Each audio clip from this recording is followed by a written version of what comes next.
ready. Time starts. We negate the resolve. The United States federal government should increase its diplomatic efforts to peacefully resolve internal armed conflicts in West Asia. Intention 1, U.S. diplomacy harms existing conflict resolution. Dagers 22 shows that since 2021, parties in West Asia have worked towards de-escalation out of the realization that U.S. disengagement from the region implied that they had to take matters back into their own hands. Lawadi and Poramadi 22 show countries in the region are forced to get along as Iran and Arab begin to mend relations in fear of armed conflict. They quote Esfandiari, a Middle East advisor at International Crisis Group. When the U.S. didn't follow through on defending its Arab partners following the Aramco attacks, it became imperative for the UAE to secure itself without relying on others, the U.S. in particular, and engaging with Iran is a part of that. Parsi 20 shows more historical evidence as when Trump opted not to go to war with Iran. After a series of Iranian-attributed attacks on Saudi Arabia and declared his intentions to pull troops out of the region, regional diplomacy among Iran, Saudi, and the UAE followed. The U.S. is not needed in West Asia to resolve conflict, and if they were to attempt to do so, it will end up prolonging and worsening conflict. Spokesman 22 explains that the U.S. State Department lacks doctrine, and its employees are inadequately trained in the procedures for the conduct of diplomacy. Biden has also historically failed when attempting to produce diplomatically end armed conflict. Shinkman and Hagen 21 explained that Biden went against advisors' advice to keep troops in Afghanistan, and Senate RPC 21 continues by explaining that Biden botched the entire withdrawal and called it a foreign policy disaster, resulting in Rafizadeh 21 says Iran and the Taliban being empowered by billions of dollars of U.S. military equipment. Bosniak 22 shows another example of Biden's failed diplomacy in West Asia, as he failed to negotiate oil deals with Saudi Arabia and in fact worsened the situation as following his failed meeting.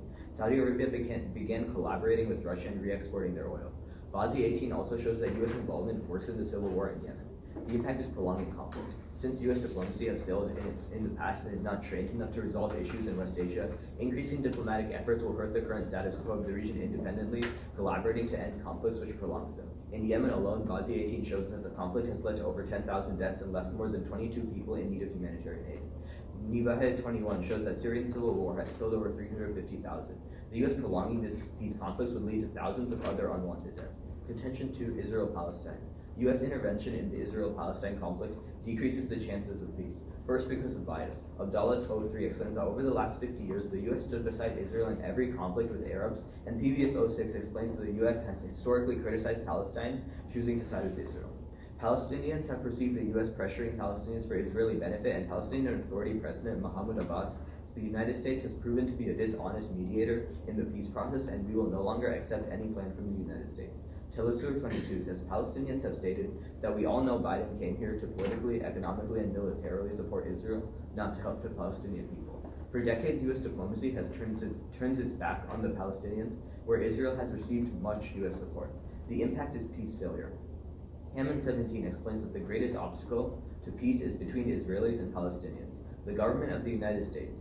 The Bordon Project shows that over 1 million Palestinians are living in poverty because of the conflict, and it devastated the economy of Palestine, costing more than $16 billion, and over 10,000 Palestinians and 2,000 children have died due to the conflict. Thus, we are proud to negate. Ready? Okay. Hopefully my voice works.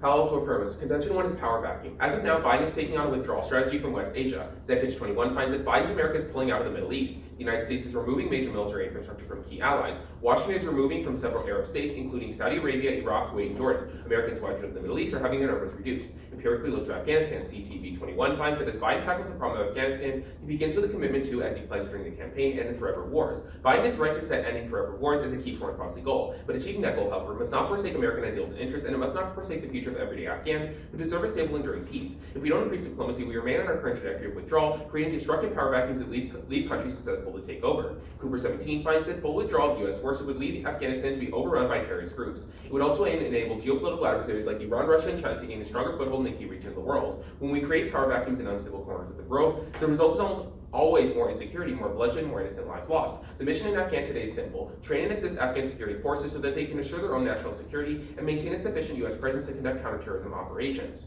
Creating these power vacuums across West Asia has two impacts. First is terrorism villain. The terrorist can reactivate nationalistic sentiment in an isolated act of madness that becomes the pretext for war. Fear will unleash hatred in the land of the free, flaming missiles indiscriminately towards any enemy. This villain leads to increased militaristic irrationalism and sparks nuclear proliferation. Hayes 18 finds that nuclear armed states can place themselves on the edge of a nuclear war using threat rhetoric and nuclear weapons. If used tactically for immediate terrorist effect, it would coincide with already high levels of tension and even military collisions, and impeding a nuclear armed state to escalate. This nuclear exchange would end humanity. Arbiton 20 finds that such a conflict might culminate with an exchange of nuclear strikes taking as long as just a few hours. During these hours, hundreds of millions of people would be killed, and everything created by human civilization would be destroyed. The direct effects would be irreversible. C2 is contention 2 is Iraq. Abdul 22 finds that right now Iraq is on the precipice of civil war. A stalemate between Shiites who oppose Tehran and those who support it seems to be leading the country towards civil war. Iraq is about to plunge into a civil war that could spill beyond its borders. Wahab 22 finds that luckily the U.S. can resolve tensions between the rival factions. U.S. officials may be able to affect Iraqis' behavior by leveraging its need for international legitimacy. Washington should support proposals to host rival Shia factions for dialogue, a post that can play a potent moderating role in Baghdad. Plaf 22 finds that, quote, by engaging a wide range of Iraq subgroups, the U.S. can create a way ahead and increase the value of cooperation for all sides. TNN 22 finds that such efforts are critical, especially now. Iraq faces dangerous levels of instability and is entering a particularly dangerous phase which only diplomacy can solve. Twali 22 finds that unfortunately absent this diplomacy, civil war is inevitable. Iraq is nearing the brink of a Shiite civil war. The increasingly violent rivalry could lead to a civil war, or with polarized political wings, could dissolve into an all-out internal warfare given the heavily armed population. Ferguson 06 finds that war would be devastating, as the war has the potential to spill over into neighboring countries like Jordan, Saudi Arabia, and Syria. The ramifications of such a Middle East conflagration would be truly global. Lane 219 finds that this would go global. With America, Russia, and China all deeply involved, a large-scale Middle East war could entangle war between nuclear armed powers. Contention 3 is Syrian drug trafficking. France 24 finds that Captagon has spawned an illegal $10 billion industry that props up the pariah regime of President Bashar al-Assad and many of his enemies. Captagon is now Syria's biggest export. Martin 22 finds that the task of the Fourth Division in Syria is to secure the Syrian regime. Captagon production facilities are under the control and protection of the Fourth Division. The Syrian president and military and political elites who are looking for extra cash amid the difficult economic situation are also taking part in the production and smuggling of the drug. The U.S. needs to pass the Captagon Act and take the lead on diplomacy. Sinet 22 finds the Captagon Act is an important first step. Broader international response will not happen without leadership from Washington. Europe is not going to take the first step unless the U.S. is keen to do so, and U.S. diplomacy solves. DeGrasse 21 finds that U.S. officials possess a wealth of actionable information concerning Syrian narco trafficking, and a name and shame campaign can bring overdue attention to their Captagon industry. This is vital to much needed research on the drug trade and can support better enforcement actions.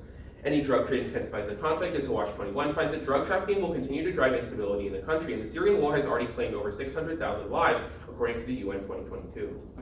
Vote act.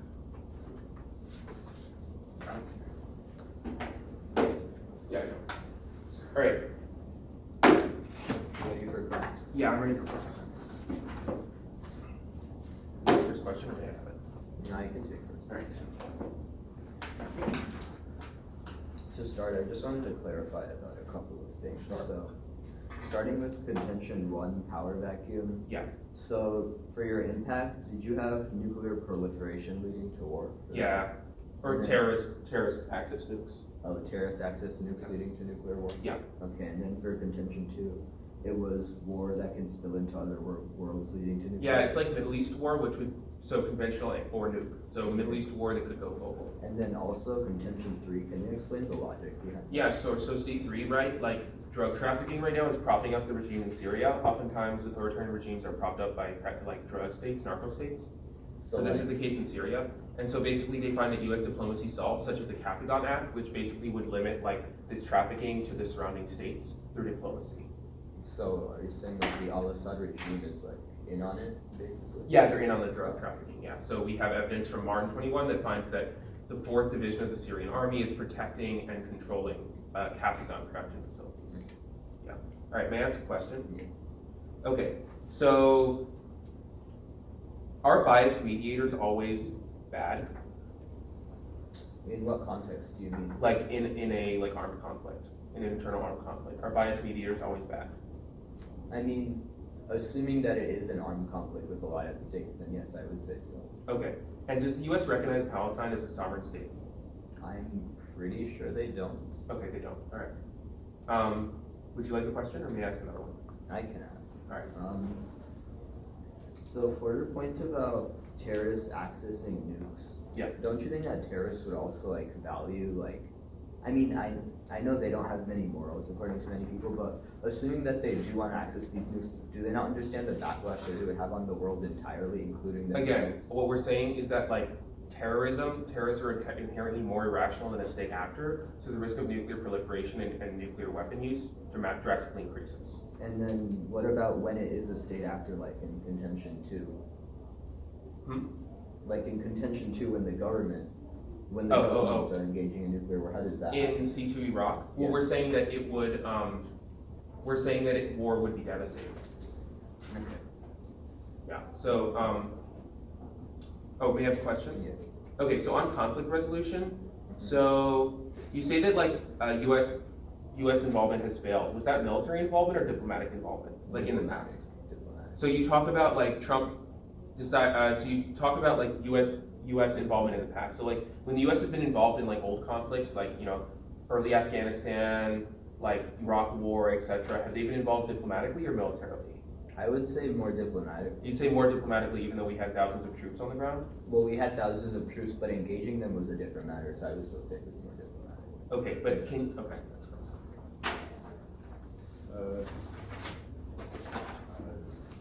I'll just be going down our opponent's affirmative case. Okay, time starts. Now, on our opponent's first contention of power vacuums, first, this entire contention, they don't have any evidence explaining if diplomacy would actually work. They only say that through pulling out, the only historic precedent is Biden pulling out of Afghanistan, leading to terrorists filling in the power vacuum. However, diplomacy will fail because it doesn't solve the root causes of tension, which there's 3 warrants for this. First is culture, as Miller 20 finds that it's magical to believe that diplomacy could secure better endings due to ethnic, regional, and tribal rivalries. Challenges need to be resolved by those who live in the neighborhood. And second is corruption. So Kalski 20 finds that poor governance, weak institutions, and rampant corruption have created a broken and dysfunctional region beyond the capacity of America to repair. And third, the economy. Riddle 21 finds that the lucrative war economy and inflow of resources from foreign sponsors spur combatants to keep fighting. And that's why in the Yemen war, even though Riddle finds that Biden appointed an envoy for diplomacy, months later, little has changed and war is likely to continue regardless of what Washington does. And their main impact for this contention is terrorism filling in the power vacuum. However, first, they don't provide solvency for this. However, we actually turn this argument as through civil societies. Affirming would actually increase the terrorism in West Asia, as affirming would revive perceptions of intervention by supporting civil society organizations. That's O'Regan 21, who writes that the U.S. policy emphasizes diplomatic engagement and empiricism alongside civil society groups to increase their influence. However, unfortunately, Gulf 17 contextualizes that nation-building efforts, even at light levels, spawn anti-American sentiment and leads to terrorism. First, they don't have evidence showing that they don't have any solvency. However, we are showing you that because when the U.S. is trying to solve these issues diplomatically, they're going to use these civil societies, and it contextually makes it look like nation building to the people in these countries, which leads to more radicalization, anti-American sentiment, and it leads to terrorism. Next, onto their second contention about the Iraq Civil War. First, war is not coming. That's Zimi 22, as Iraq came close to civil war, but stepped back from the brink. And despite episodic clashes between warring camps in Baghdad, the security situation has stabilized. And also, diplomacy won't even solve, as once again they don't provide evidence as to why diplomacy will solve, as Rubin 22 continues, as diplomacy avoids the root of the issue. And rather than improve Iraqi democracy and combat corruption, American officials choose to work through Iraq power brokers and warlords. And Washington prioritizing personalities over systems is a formula for failure. Next, onto their final contention about solving Syrian drug trafficking. This just doesn't make sense, as if the Syrian government is using drug trafficking to help perpetuate the regime, there's little evidence that they provide that they would be willing to collaborate with the U.S. and willing to shut down these facilities. However, if you look to our case, we have the precedents that's happening right now, which is why you should prefer us on probability that once the U.S. has continued to disengage from the West Asia, these conflicts are beginning to stabilize and solve themselves, which is why we've shown more solvency to this problem by continuing on our current trajectory with decreasing engagement in West Asia.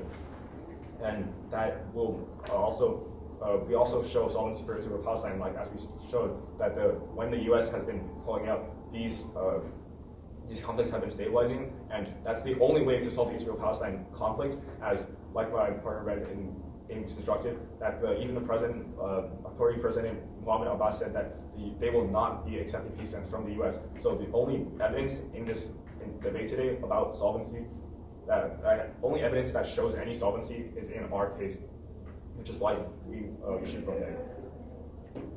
Right.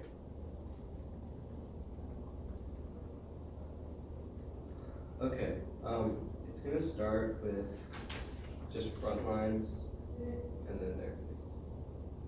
Am I right? Okay.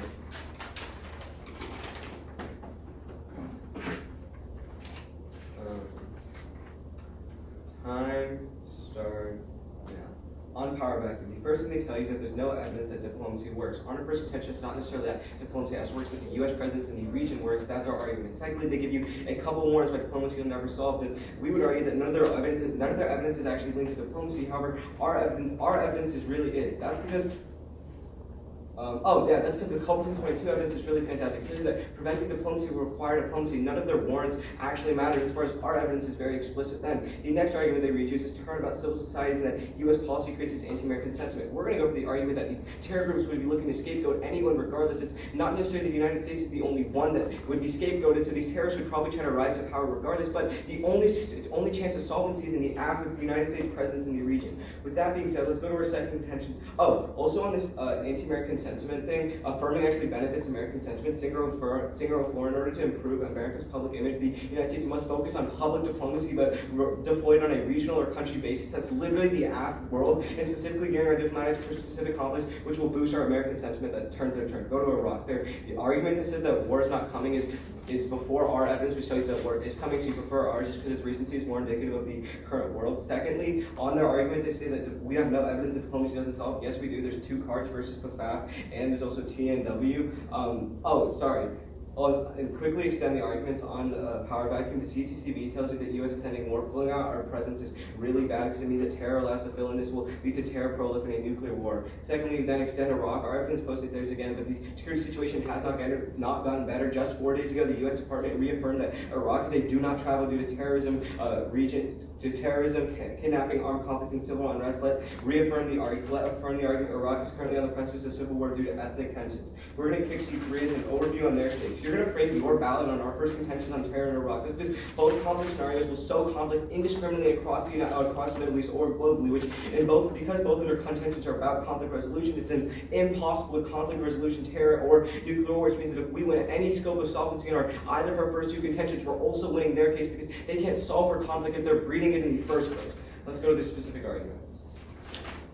On their argument about conflict resolution in Yemen, the uniqueness controls the direction of the link. As far as our evidence indicates that terrorism is rising, if we win terrorism, it's a prerequisite here. But then on the specific argument about Yemen, a couple of arguments that are wrong. First, the comparative is missed. Memo from last week tells you that absolutely nothing has changed in the behavior of the Saudi regime since the signing of the UN humanitarian and military truce. The truce ended on October 2nd, and the fighting has resumed. Intervention, and there's fighting going on in Yemen in their world. The only chance of solvency is in the act. Secondly, U.S. diplomacy has empirically worked in the Yemen scenario that they tell you. Start 18 tells you that U.S. diplomatic engagement around Yemen's war has made important advances. Saudi Arabia announced a proposal that offered a UN-monitored ceasefire. Co-op impact is diplomacy is going to solve the war in Yemen, which means that we can call all their impact. Also, then on their argument about the Syrian civil war, again, our argument and our evidence posted there tells you the Syrian civil war is coming anyways, which means that, again, the only chance of solvency is in the air.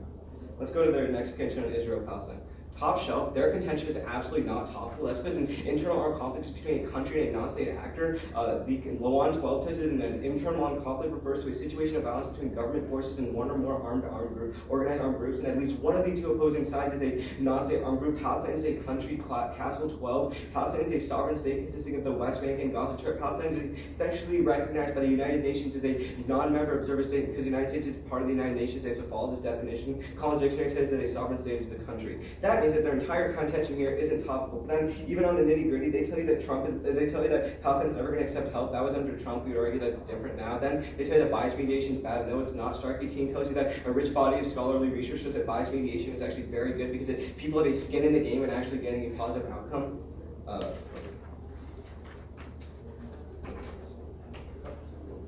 Do you see why?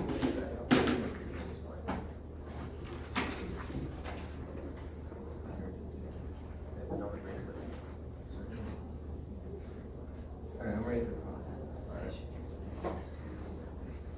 We're good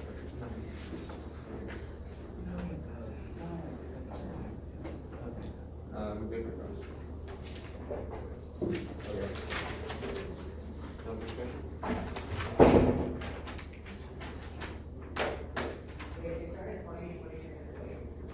Can you clarify your front lines here?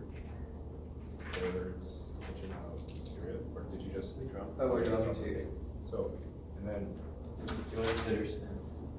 I mean, it's up to you. Stay. Let's stand. Okay. Do you want to start the time now? I mean, I'm starting time. Go.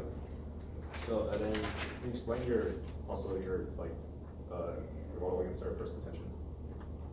Like the whole thing. Or like just a summary. So, yeah. Okay, so first off, we would argue that if we win any risk with our case that a conflict is coming either because of terrorism or because of this Iraqi civil war that's going to spill over, that's a prerequisite to your case because it means that in the neg world there's going to be conflict in your world, and that means that the uniqueness that you read that there's no conflict. If we win our case, it just proves that uniqueness, which means that you need to affirm. Can I take a question? Yeah, right. Okay. All right, let's talk about your contention about Israel and Palestine. So you tell us that Palestine is never going to accept U.S. support, right? Yeah. When was that evidence from, or when did the president say that? Okay. Pull that up. Or just like, who was the president at the time that it was said, and why was it said?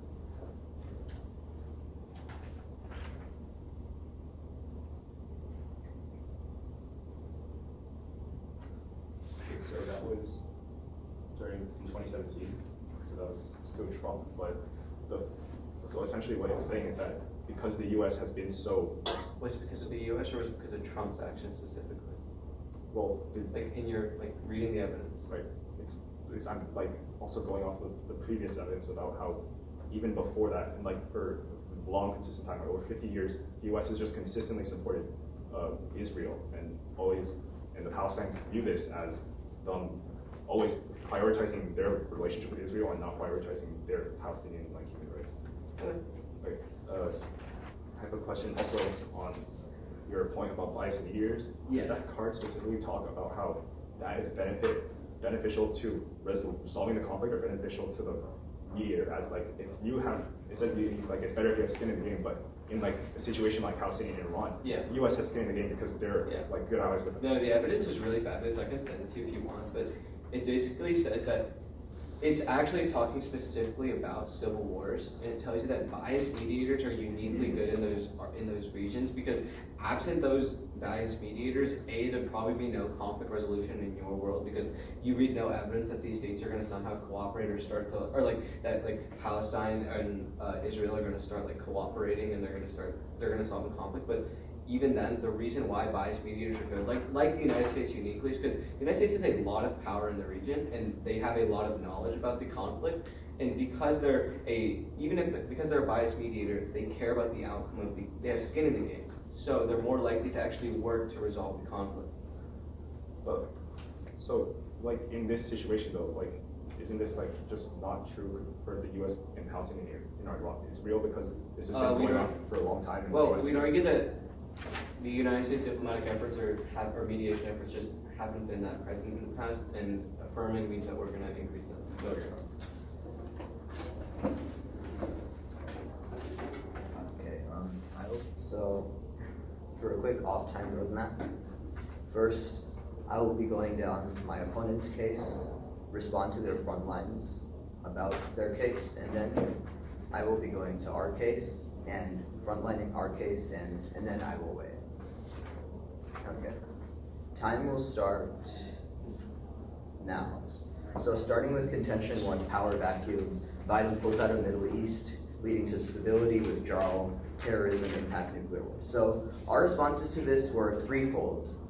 Threefold to the contention itself. We said culture, corruption, and economy. They countered this by saying it was unwarranted and non-topical. However, my partner specifically said that it was for diplomacy, which means this is referring to this conflict. And they said that we're just using U.S. presence. However, U.S. presence is not equal to diplomacy, as the resolution says itself. So by saying that, they're only contradicting themselves in this argument. And therefore, our points about diplomacy not working because of cultural differences, corruption, and the economy are threefold reasons which have not been attacked, but have rather been attacked as a whole and unsuccessfully should still stand. So these 3 reasons should counter this entire contention as a whole. And then that also negates their impact of terrorism and nuclear proliferation, because if their warrant does not work, their impact cannot be accessed. Moving on to contention 2, Iraq civil war.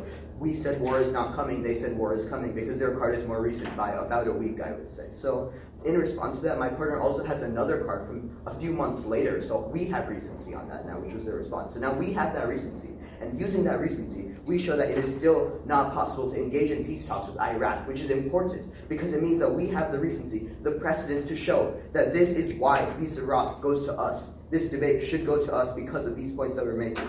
Contention 3 was dropped. Moving on to our case. Contention 1, they responded by saying, if we win any scope of this debate, we should win. However, this goes into a different concept entirely, I would say, because you're kind of defeating the 50-50 purpose of debate by saying that if you win one part of this resolution on AF, you should still win, which is kind of like negating and defeats the entire purpose. So I don't really like that, and for their other evidence, they just reread and tried cross-applying to their case, which we already negated, which means that our contention 1 still flows through, and our impacts on that contention are still accessible, which includes hundreds of thousands of lives in Yemen, which is important. Contention 2, they said that Palestine is a country, so this is non-topical. That was their debate.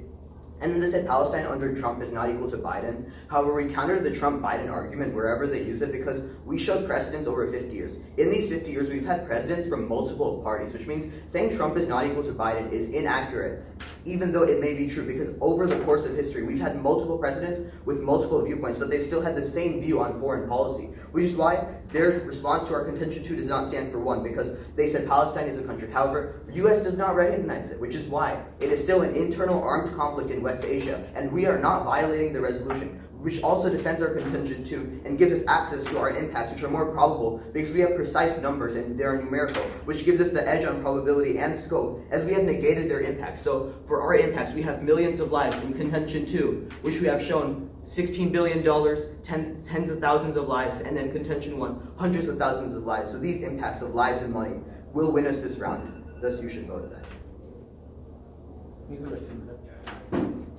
Yeah. All right. I'll start with framing. Where do you want me to flow it? I don't care. Yeah. On our case, probably. No, on our case. I'll start with framing. Oh, and then I'll go to our. I'll do framing. Framing or Yeah, framing our case. That's fine. All right. Is everyone Should ready? it be straight down on cases? Yeah, it'll be straight down cases. Although I'll be doing an overview on theirs, but I'll signpost. No worries. All right. Starting with framing, existential threats outweigh. The global priorities project at Oxford University explained that cognitive biases lead people to underestimate existential risks. Since there have not been any catastrophes of this magnitude, these risks are not salient to politicians and the public. Decision makers are prone to treat existential risks in a similar way to problems that are less severe of many orders of magnitude. Thus, to reverse your grim, try and prioritize your ballot on which team best links it into existential risks. We'll talk about that later. Now, on first contention about conflict and resolution, let me quickly re-explain this uniqueness. Right? They have to prove, in order to prove that U.S. diplomacy is not working and that regional diplomacy is better, they have to prove that these conflicts are actually getting better, which they've completely failed to do. Remember, uniqueness controls direction link. They completely dropped the 3 things that Yash says in his rebuttal. First is that terrorism is currently rising. Now, clearly, these regional organizations solving for the conflicts are not working. Now, Saudi behavior is not actually changing. Clearly, whatever the Saudi and Iran cooperation in Yemen is not actually working because the Yemen ceasefire actually expired. When the U.S. was in the region, the U.S. was actually able to negotiate through the UN a ceasefire in Yemen. Now it's completely failed. They also completely dropped the fact that bias mediation is actually better because they actually have skin in the game. They responded to it in cross, but they didn't actually respond to it in their speech. Also, they say that like they don't like it because it defeats the purpose of debate, but they have to actually prove that regional organizations solve better, and the uniqueness would prove that, right? If they don't have uniqueness, if things are getting worse in the status quo, how can they say that like the mediation of people in the region is better than the mediation of people in the U.S. when the U.S. Yash says is able to negotiate ceasefires in Yemen and is solving the conflict in Syria. Now in Israel-Palestine, they say the U.S. doesn't recognize like Palestine, so it doesn't matter. Well, the U.S. is part of the UN, which recognizes Palestine. Also, they literally are claiming that the U.S. is going to somehow resolve the diplomatic situation in Israel-Palestine, but if the U.S. doesn't even recognize them, if the U.S. doesn't even recognize them as, the U.S. doesn't recognize them, but they're part of the UN, which recognizes Palestine. They say there's precedence over 50 years. We were talking about the Abbas quote that says Palestinians are never going to negotiate with the U.S. That was specifically in reference to Trump. Also, the U.S. can just negotiate with the UN. That's how ceasefires normally work anyway, like the one in Yemen, where the U.S. led it through the UN. Okay, now first attention about power vacuum. So on a macro, they try to give all these mitigatory responses, like it doesn't solve the root conflict of like ethnic culture, but on the macro level, the terrorism, it still finds that Culberson 22 finds that the only way to solve for terrorism is through diplomacy. They've dropped this response. Preventing terrorism will require diplomacy. Now let me quickly extend like the power vacuum argument. The point is that we're currently pulling out of the Middle East, which they say is good, but we say without putting more diplomacy back in place, we're going to allow terrorists to take over. Now it's and that's going to lead to a nuclear war. And we need to try or die. Like they give these mitigatory responses, but the U.S. is actually going to solve the conflict better than any of the actors they talk about. They try to give a diplomatic civil society turn, but like the U.S. will just get involved through the UN. Now on Iraq. Iraq is currently in the precipice of civil war due to ethnic tensions. Our evidence post-state the security situation has not gotten better. Remember, our evidence from 4 days ago that says the security situation is still bad. The U.S. is the only actor who can resolve disputes between rival Shia factions. Wahab 22 finds that the U.S. is the only one who can affect Iraq's behavior by leveraging its need for international legitimacy. Washington finds international legitimacy if it stops fighting. And now we also win on the frame because both of their impacts conflict resolution in Israel-Palestine only vaguely link into like regional stability or civil war. Ours directly link into nuclear war, which is the only existential threat in this round. Therefore, it's the only one you should prefer. Also, again, we link in because you have to solve our conflict before you can solve theirs. You went their case, your case, not your case, their Yeah, case. I know. I was Sorry. flowing at the top. So the first half of that was Sorry. It's fine. On my flow, I have like Sorry. three No, things no, I I'm want just to giving you shit, it was fine. I flipped my flow wrong. Alright, we're good for granted. You guys have the first question? Yeah. So you guys start time. Yeah, we're ready when you are. Yeah, so for my first question, so this is about your point about the UN. So isn't this topic about the US though? So why are we bringing the UN? Right. Yeah, because like ceasefires usually like in some form get negotiated through the UN, but like the UN on its own is kind of like they don't really have any funding behind it. So what we're arguing is that if we would increase diplomacy, like a lot of that would go to the UN to solve these internal armed conflicts, which kind of like circumvents your argument about like terrorism or anti-American sentiment. Yeah, so about that, are you sure that that US going through the UN is the best path forward? Because I don't think the UN or the US are particularly capable of this because it leads to many rising issues that are really bad. Okay, I mean, that's what we've been like talking about throughout the debate. I mean, okay, like you say the U.S. is bad. I said like we go through the UN. The UN is the only one who's ever negotiated a ceasefire in Yemen. Like I don't like you talk about like Iran stepping down and like regional actors are solving. Like have they negotiated a ceasefire yet? Like I don't think so. Yeah, when the US last negotiated a ceasefire in Yemen, it fell apart. Pretty sure. Okay, it fell apart. Yeah, because the U.S. withdrew. No, it was a U.S. negotiated ceasefire. Yeah, and then the U.S. like withdrew from the region, right? That's what we've been talking about. Is that's the uniqueness we both agree on that the U.S. is leaving the region. You're saying it's good because you say regional organizations solve better. Like we say it's bad because the last time there was a ceasefire is before the U.S. left the region, and since the U.S. left the region, like there hasn't been another ceasefire. They're just bombing people in like Sana'a. So I don't know, like what your question When is. would you say the US left? Well, I mean, I think it's more of like a symbolic pullout with Afghanistan. Like destroyed U.S. credibility, like and ended the like forever wars. That was So our you're uniqueness saying on it was C1. around the Afghanistan time, basically? I mean, I can't tell you exactly, but like again, you tell me like the Yemen ceasefire fell apart recently. Like that's true, I agree. Like, and I'd say that's because the U.S. pulled out of the region and they haven't re-engaged diplomatically. Oh yeah, I wasn't referring to that one. But that's Okay, I don't really know what you're talking about, but like clearly the U.S. has pulled out of the region and they're still fighting in Yemen. So like I don't think the regional organizations are doing a very good job of solving. I have a question. yeah, sure. Okay, so like on Israel-Palestine,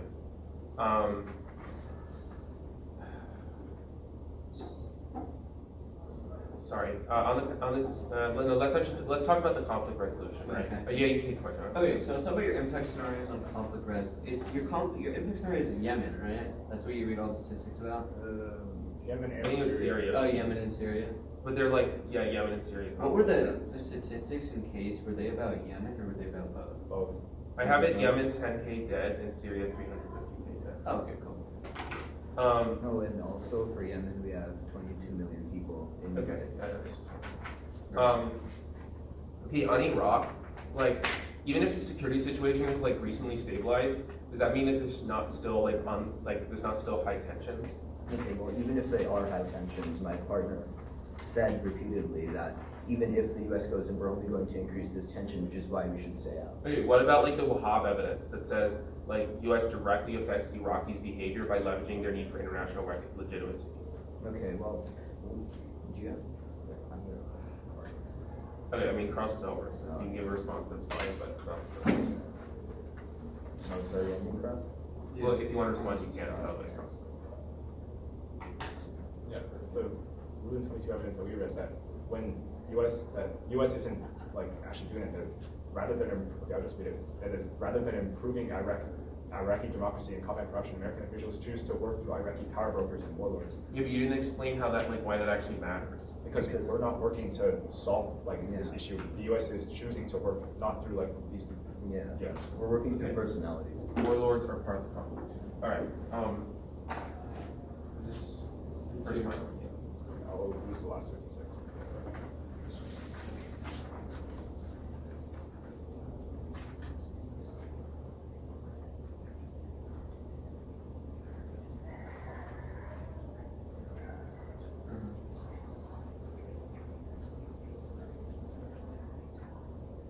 All right, that's time.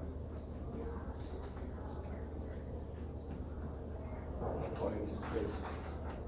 Opponents, yes. Okay. Good? I think we're ready. Are you good? Yeah. Oh, I'm good, sorry. Oh, okay. I'll be just going down first their case, our case. Wait. Alright, I'll start with the framework type of starts. Now, they say that we should by prioritizing links to existential crisis. However, this isn't a logical framework, as first, the probability of any nuclear war is extremely low, and or we still win. We should be prioritizing probability in this debate because it's more likely, it's thousands of times more likely that we've historically proven that when we're pulling out of the Middle East and West Asia, that these conflicts have continued to de-escalate and solve themselves, and their impacts by nuclear war are extremely unlikely. All right, now next onto their main arguments against our blocks, which are our brief warrants, and they mainly only respond to the fact that culture is the U.S. diplomacy can solve culture. They didn't respond to the fact that there's corruption and the economy will continue to bolster these wars, which is why we've proven, and we win in this debate, that diplomacy will not be solving any of these issues. However, we also provided evidence, not just in Yemen, but also in the constructive about Iran and Saudi Arabia and the UAE, all after the U.S. decided to start disengaging in the region to start working on conflict resolution. This is showing that the only way to solve the problem in West Asia and these cultural conflicts is with the U.S. pulling out and letting the regional actors do it themselves. That's why we do have links into our first contention impacts of the 350,000 lives killed in Syria, because when the U.S. will continue to pull out, and we also have win on this, we win in probability because, as we've shown, these impacts are already happening in the world and in the neg world right now, because the U.S. is disengaging in West Asia, and these countries that we've shown are beginning to being forced to work with each other to resolve these conflicts, which is why we win today.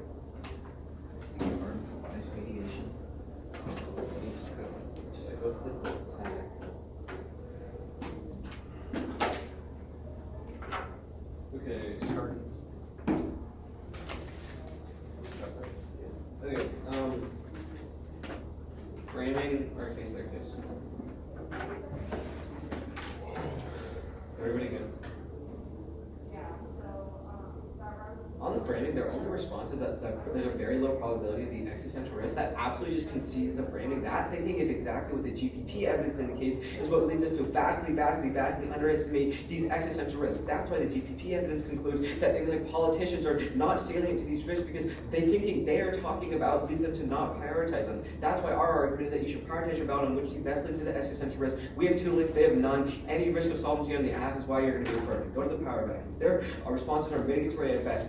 You can group all of their 3 warrants. The culprits and evidence at a macro level tells you that diplomacy solves terrorism. It doesn't matter that if maybe it gets caught up in the waves because of these 3 warrants they read you at a macro level, it's good. Also, even if there's a very low chance that diplomacy is going to work because of these warrants, it's still try or die. In their world, terrorism is increasing. The only way to actually decrease conflict, or the only risk of decreasing conflict, is in the app. Then extend it. Remember that the United States is ending wars, which is pulling our presence. This allows for a terrorism fill-in, which is going to lead to a high chance that they get a nuclear war, which is going to lead to a nuclear war across the world. And just like the Weekend song, there will be blinding lights and a complete extinction. That's the existential risk that they don't have. Go to Iraq. The only argument they tell you is that diplomacy fails. No, it doesn't. Our evidence from case we have 2 that tells you that it actually works in Iraq. Also, our evidence postdates. Remember that right now in Iraq, there's going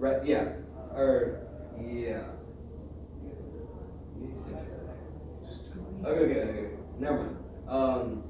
Let's go to their argument on conflict resolution. They drop the fact that Saudi Arabia right now is causing problems in the SCO, and that Syria is going to civil war in the SCO, which means in the next world there's just more conflict. Secondly, the impact turn on Yemen is absolutely conceded. Diplomacy empirically worked in Yemen, which means we can co-opt their impact even if it's on a macro level. Remember though that because Iraq and power vacuum linked to conflict at a broader scale, you're prioritizing that. Lastly, on Israel-Palestine, remember that they've dropped Stark 18 and tells you that biased mediation is good. They've never once interacted with that, which means that the argument they tell you that the United States is heavily aligned with Israel is the only way we're actually going to solve the conflict we solve for their case. Also, you're not prioritizing their case because it's a micro level conflict. Prioritizing macro level conflicts. Also, existential risk they have none of her. Right.